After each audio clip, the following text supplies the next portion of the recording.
Hi friends, welcome to the UPSC PCS forum. आज हम modern age में administration को देखेंगे। हम मॉडर्न एज एनसीईआरटी के एमसीक्यू में देख रहे हैं। इसके पहले मैं आपको बोलूँगी, प्लीज़ फ्रेंड्स, अगर आपने चैनल को शेयर एंड सब्सक्राइब नहीं किया है तो चैनल को जरूर शेयर एंड सब्सक्राइब करें। एनसीईआरटी का एमसीक्यू आपको हेल्प करेगा कि एनसीईआरटी का बुक पढ़ना कैसे है, क्योंकि NCERT book as a novel हम पढ़ तो सकते हैं पर हमें ज़्यादा समझ नहीं आएगा कि कहाँ से क्वेश्चन पूछ रहा है और कहाँ से नहीं पूछ रहा है। तो सबसे अच्छा तरीका होता है आप एमसीक्यू सीरीज से स्टार्ट करें, प्रीवियस ईयर क्वेश्चन को भी जरूर देखें। चलिए स्टार्ट करते हैं एडमिनिस्ट्रेशन। और एडमिनिस्ट्रेशन में 26 नंबर क्वेश्चन को देखते हैं। With reference to the Mauryan administration who were the tirthas. तो मौर्यन एडमिनिस्ट्रेशन में तीर्था कौन थे? तो तीर्था जो थे वो मेनली, आपको पता है मौर्यन एम्पायर क्या था? सेंट्रलाइज्ड, हाईली सेंट्रलाइज्ड था। ठीक है, इसका एक्सपेंशन काफ़ी इंक्रीज था, काफ़ी ज़्यादा था। और साथ ही साथ ये भी हमने देखा था कि ये सबसे जो मगधन एम्पायर था वो मौर्यंस के टाइम पे काफ़ी एक्सपैंड हुआ था। ठीक है, तो इसमें जो इम्पोर्टेंट ऑफिशियल्स होते थे उनको कहा जाता था तीर्थास। तो ऑप्शन नंबर बी हो जाएगा हमारा करेक्ट। देख लेते हैं एक बार एक्सप्लेनेशन। तो इम्पोर्टेंट ऑफिशियल्स जो थे मौर्यन एम्पायर का उनको कहा जाता था तीर्था, और उनको जो सैलरी जो दिया जाता था वो कैश में दिया जाता था, मेनली प्रोबेबली। ठीक है, हाईएस्ट फंक्शनरीज जो थे वो वे मिनिस्टर्स, जिनको कहा जाता था मंत्री, प्रीस्ट को कहा जाता था पुरोहिता, कमांडर इन चीफ को कहा जाता था सेनापति, क्राउन प्रिंस को कहा जाता था युवराज, और सारे जो है वो इनॉर्मसली किस में पेड किए जाते थे? पन्ना, जिसको सिल्वर कॉइन भी कहते हैं। ठीक है, सिल्वर कॉइन को पन्ना भी कहते हैं। तो ऑप्शन नंबर बी हमारा करेक्ट हो जाता है। 27 नंबर क्वेश्चन देखते हैं। The empire Ashoka appointed official dharma mahamatras. तो धर्म महामात्राज को जो अशोका है उन्होंने क्यों अपॉइंट किया था, हम देखते हैं इसके लिए। Administrating justice in the empire, converting people to the Buddhism, propagating dharma among various social groups, consisting of empire message to the general public. तो हमें बताना है यहाँ पे कौन सा जो ऑप्शन होगा हमारा करेक्ट होगा। मैंने बताया था कि जब अशोका जो है कलिंगा वॉर के बाद, जब ज़्यादा सेक्रीफाइस, जब बैटल के बाद बहुत ज़्यादा वॉयलेंसेस होते हैं, जो प्रीस्ट होते हैं, मॉन्क्स होते हैं, सब दुखी होते हैं, इतना ज़्यादा ब्लड शेड होता है, और ये ब्लड शेड को देखकर जो अशोका होता है उनका हृदय परिवर्तन हो जाता है। हृदय परिवर्तन, तो फिर उसके साथ ही वो क्या डिसाइड करते हैं कि वो फिजिकल कन्क्वेस्ट की जगह किसको करेंगे? Cultural conquest. कल्चरल कन्क्वेस्ट को वो प्रमोट करेंगे। ठीक है, और इसके लिए वो चाहते थे कि कोई भी आदमी जो है, कोई भी जो इंसान है, जो ह्यूमन बीइंग है उस टाइम, उनकी जो प्रजा है वो एक दूसरे से लड़ाई ना करे, टॉलरेंट हो, इनटॉलरेंट की भावना ना हो, एनिमल्स का सेक्रीफाइसेस ना हो, और इस चीज़ को प्रमोट करने के लिए वो धम्म महामात्रस का नियुक्ति करते हैं। और इन सारी चीज़ों को क्या कहा जाता था? धर्म और धम्मा कहा जाता था। तो ऑप्शन नंबर सी हो जाएगा हमारा करेक्ट। देख लेते हैं एक बार एक्सप्लेनेशन। धर्म महामात्रस का काम क्या होता था? टू प्रोपोगेट धर्म among the various social group. Ashoka जो है वो ट्राई करते थे अपने एम्पायर को होल्ड करने के लिए बाय प्रोपोगेटिंग धम्मा। धम्मा की नीति को प्रोपोगेट करने से जिससे सभी लोग जो है वो शांतिपूर्वक वॉयलेंस को इंक्रीज ना करें, एनिमल्स का सेक्रीफाइसेस ना करें। द प्रिंसिपल, जो इसका प्रिंसिपल था, धम्मा का जो प्रिंसिपल था वो काफ़ी सिंपल था और वर्चुअली यूनिवर्सल भी था।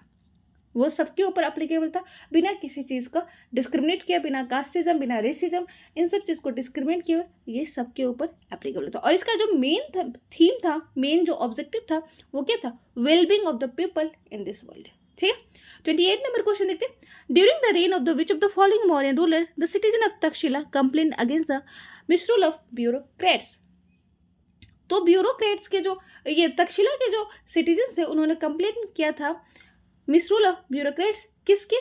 कौन से जो मौर्यन रूलर्स थे उनके टाइम पे? तो वो है बिंदुसारा। बिंदुसारा आपको पता है कौन है? बिंदुसारा है चंद्रगुप्त के पुत्र। और इनके टाइम पे भी जो एक्सपेंशन होते हैं एम्पायर का वो होते हैं। ठीक है, तो ये भी आप ध्यान रखेंगे। बिंदुसारा के टाइम पे क्या होता है कि जो सिटीजन्स होते हैं तक्षशिला के, वो क्या करते? वो कंप्लेन करते miss rule of wicked bureaucrat. जो ब्यूरोक्रेट्स होते हैं उनके, अगर जिसको कहा जाता था दुष्ट मात्यास, विकेड ब्यूरोक्रेट्स को क्या कहा जाता था? दुष्ट मात्यास कहा जाता था। Their grievances was redressed by the appointment of Ashoka. और अशोका के टाइम पे उनके जो ग्रीवेंसेस होते हैं उनको एड्रेस किया जाता है, ठीक है, उनको ग्रीवांसेस को सुना जाता है अशोका के टाइम पे, जब अशोका वहाँ के एम्परर बनते हैं 29। और फिर अशोका के टाइम पे भी क्या होता है, सिमिलर कंप्लेन लॉन्च किए जाते हैं। तो ग्रीवांसेस तो सुने जाते थे अशोका के टाइम पे, जब बिंदुसारा के पीरियड में अशोका के द्वारा या अशोका के टाइम पे भी बहुत सारे ग्रीवांसेस सुने गए, लेकिन क्या होता था कि बहुत सारे सेम कंप्लेंट्स फिर से आने लगे थे विकेट ब्यूरोक्रेट्स के अगेंस्ट। कहाँ से, तक्षशिला वाले रीजन से। और ये एक मेन रीजन बनता है किसका, decline of the Mauryan empire, ठीक है। तो ध्यान में रखेंगे decline of the Mauryan empire, ये भी के पीछे भी एक इंपॉर्टेंट रीजन होता है क्या, तक्षशिला में इंक्रीजिंग, मतलब लोगों के अंदर जो ब्यूरोक्रेट्स के अगेंस्ट में जो इंक्रीज होता है, जो ब्यूरोक्रेट विकेट जो विकेट ब्यूरोक्रेट्स होते हैं उनके मिसरूल की वजह से लोगों में डिसअपॉइंटमेंट होता है, और डिसअपॉइंटमेंट की वजह से लोग वहाँ के निराश होते हैं, और ये एक मेन रीजन बनता है किसका, मौर्यन एम्पायर के डिक्लेरेशन का, ठीक है। 29th नंबर क्वेश्चन देखते हैं। Consider the following statement regarding the administration of Pataliputra during the reign of Mauryan empire. तो मौर्यन एम्पायर के टाइम पे हमें एडमिनिस्ट्रेशन के बारे में बताना है, पाटलिपुत्र का administration. It was carried by 6 committee, each consisting of 5 member.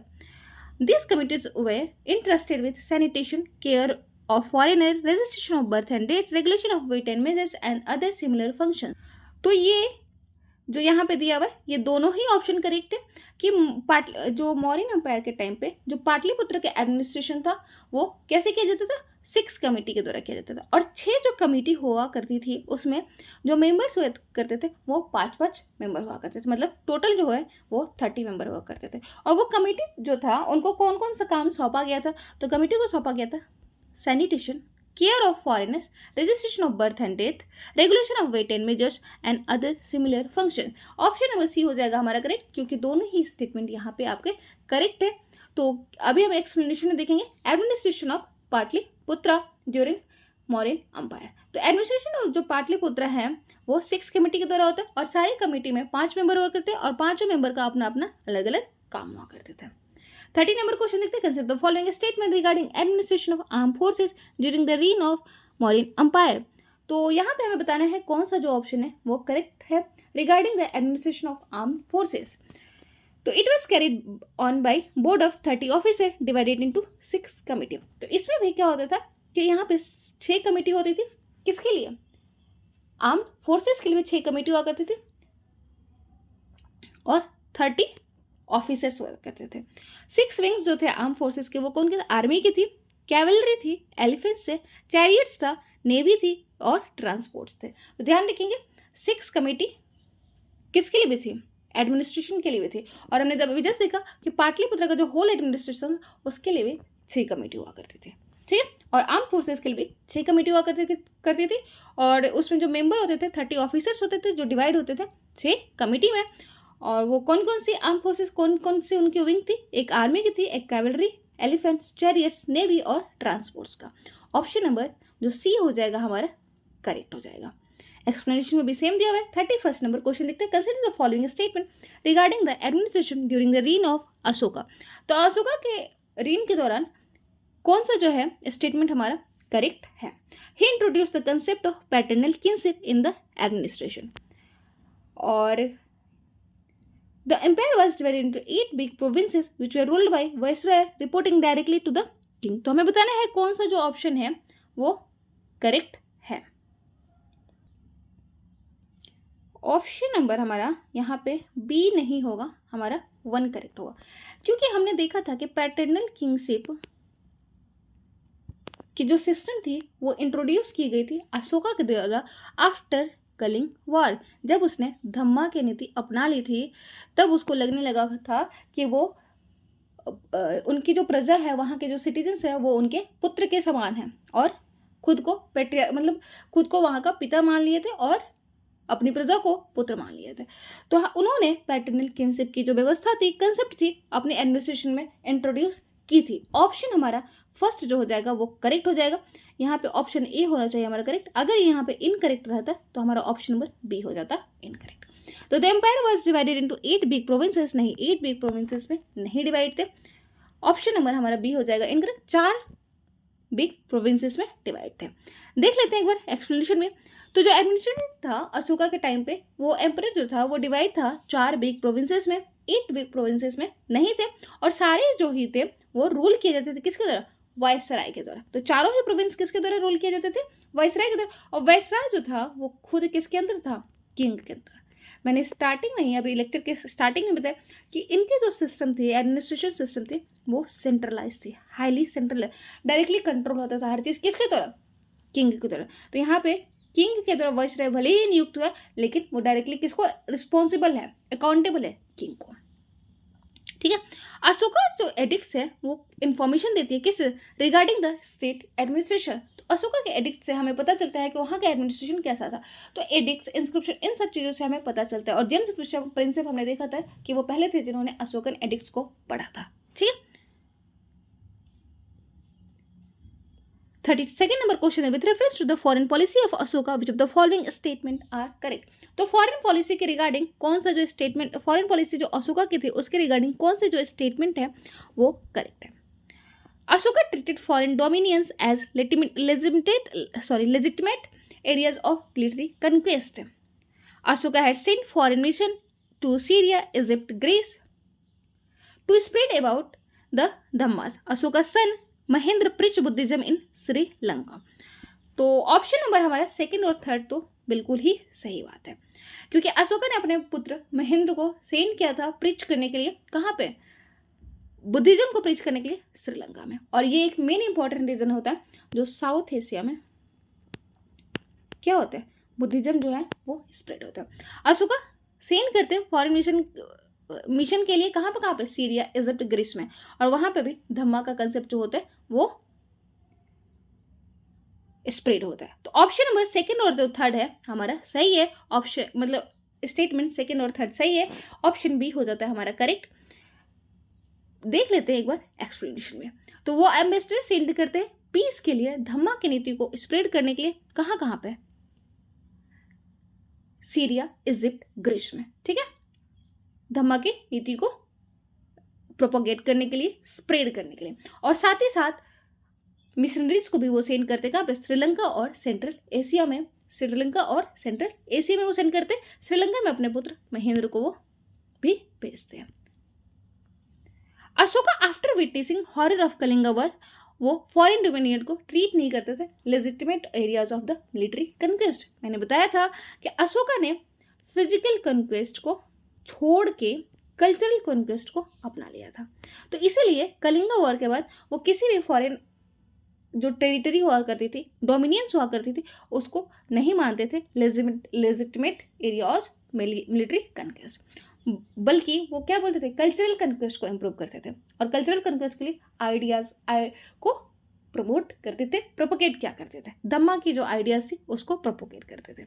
और धम्मा के आइडियाज को प्रोपोगेट करने के लिए, उसका ध्यान रखने के लिए धम्म महामातज की नियुक्ति करते। 33rd नंबर क्वेश्चन देखते, the strategic location of Pataliputra help Mauryan administration in which of the following ways. तो जो लोकेशन है पाटलिपुत्रा का वो मौर्यन एडमिनिस्ट्रेशन में कैसे हेल्प करते हैं हमें देखना है। It provided connectivity to all the 4 direction through waterways. Pataliputra जो है वो कहाँ पे है, वहाँ पे सोन, गंगा, ये सारी रिवर्स के तट पे है। ठीक है, और तो ये सारी रिवर जब पाटलिपुत्रा के तट पे हैं तो ये इसको क्या बनाती है, एक जल दुर्ग टाइप बनाती है और कनेक्टिविटी देती है किसको, वाटरवेज से चारों डायरेक्शन में। और इसीलिए जो हरियंका वंश का, हरियंका जो डायनेस्टी थी, उसका जो उदयन जो रूलर था उसने ट्रांसफर किया था कैपिटल को, कहाँ से, राजगीर से पाटलिपुत्रा। तो ये तो बिल्कुल ही सही है।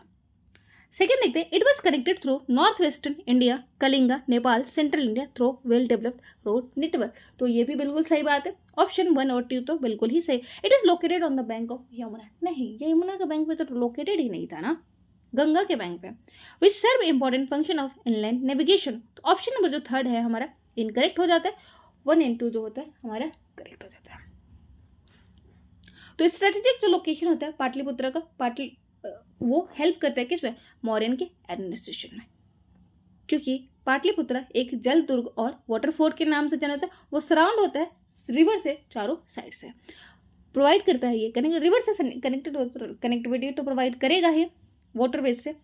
और पाटलिपुत्र जो है वो सेंटर होता है किसका, गंगेटिक प्लेन पे है ये, तो ऑब्वियसली यहाँ के जो लैंड होगी, सॉइल होगी, वो काफ़ी फर्टाइल होगी। फर्टाइल होगी तो एग्रीकल्चर को प्रमोट मिलेगा, एग्रीकल्चर मिलेगा तो रेवेन्यू एग्रीकल्चर से रेवेन्यू मिलेगा, जो हेल्प करेगा एडमिनिस्ट्रेशन में, आर्मीज को रखने में। ठीक है, एक लार्ज नंबर में स्टैंडिंग आर्मी हुआ करती थी, उसका सबसे इंपॉर्टेंट जो सोर्स था उनके रखने का वो क्या था, लैंड रेवेन्यू। ठीक है, और हमने देख लिया था कि वो गंगा के किनारे लोकेटेड था, ना कि यमुना के। 34th नंबर क्वेश्चन देखते हैं, consider the following statement regarding the role of king in the administration under the Mauryan empire. तो रोल ऑफ किंग का एडमिनिस्ट्रेशन में बताना है कि क्या रोल था मौर्यन एम्पायर के टाइम पे, और इसके रिगार्डिंग हमें करेक्ट स्टेटमेंट को बताना है। The king were autocrat who concentrated all power in his hand. तो ऑब्वियसली ये बिल्कुल ही सही बात है, मैंने बताया था कि वो कंसंट्रेट करता था, सेंट्रलाइज्ड पावर था, किंग के पास सेंट्रलाइज्ड पावर था। किंग जो है वो सारा पावर उसके हाथों में कंसंट्रेटेड था। ठीक है, किंग जो है वो असिस्ट किया जाता था काउंसिल के द्वारा, whose numbers were wrote in for wisdom। ये भी बिल्कुल सही है। The advice rendered by the council of the minister was binding on the king। बिल्कुल बाइंडिंग नहीं था। ऑप्शन नंबर स्टेटमेंट जो हमारा थर्ड है वो बिल्कुल इनकरेक्ट है, क्योंकि काउंसिल का जो एडवाइस था वो बिल्कुल ही बाइंडिंग नहीं था, और जो रूलिंग सिस्टम था वो ऑटोक्रेसी थी। ठीक है, Mauryan empire was monarchical one, that means king were autocrat, और वहां पे उसके हाथों में सारी ही पावर क्या होती थी, कंसंट्रेट हुआ करती थी, सेंट्रलाइजेशन ऑफ पावर था। अभी हमारे इंडिया में कैसा सिस्टम है, डिसेंट्रलाइजेशन ऑफ पावर।